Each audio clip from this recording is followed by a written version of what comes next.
Parafrase untuk menghindari plagiarisme itu sebenarnya sangat mudah, teman-teman. Ada beberapa tahapan yang sederhana, ya. Yang pertama, kalau kita punya teks asli, caranya seperti apa sih? Yang pertama, kita identifikasi dulu kata kuncinya, ya.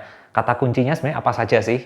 Lalu kata kunci tersebut kita cari sinonimnya, begitu. Dan pada akhirnya sinonim ini kita rangkai lagi menjadi kalimat baru.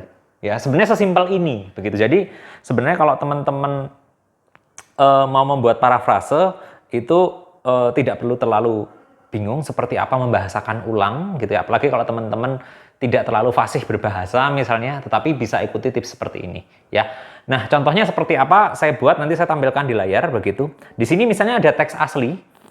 Partisipasi politik merupakan segala bentuk keikutsertaan dan keterlibatan warga negara biasa atau yang tidak memiliki wewenang untuk dapat menentukan keputusan yang dapat mempengaruhi kehidupannya. Nah, ini adalah sebuah contoh teks asli yang ingin kita parafrasekan. Saya dapat dari salah satu buku. Ini jadi teksnya real, saya tidak buat-buat begitu. Nah, kalau kita lihat di sini kita bisa identifikasi beberapa kata kunci yang membentuk kalimat tersebut. Nah, apa saja itu? Di sini misalnya saya identifikasi ada 3 kata atau 3 frasa ya. Yang pertama, sebenarnya partisipasi politik itu berhubungan dengan keikutsertaan dan keterlibatan. Keikutsertaan dan keterlibatan itu satu kata kunci atau frase gitu ya. Lalu kemudian warga negara biasa atau yang tidak memiliki wewenang, itu frasa berikutnya. Begitu. Dan yang terakhir menentukan keputusan. Nah, di sini kita sudah punya 3 frasa atau kata kunci ya. Jadi partisipasi politik ini berhubungan dengan keikutsertaan dan keterlibatan.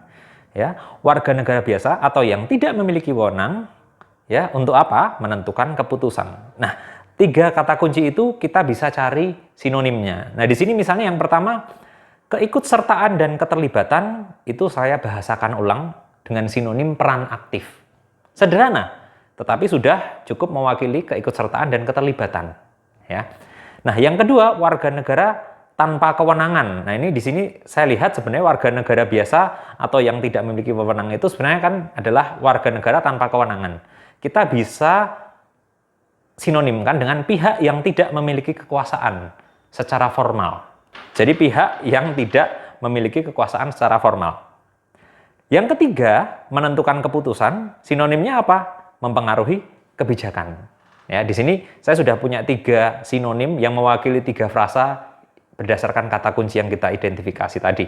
Nah, pada akhirnya teman-teman kita punya 3 kata atau frasa baru, peran aktif, pihak yang tidak memiliki kekuasaan formal, dan mempengaruhi kebijakan.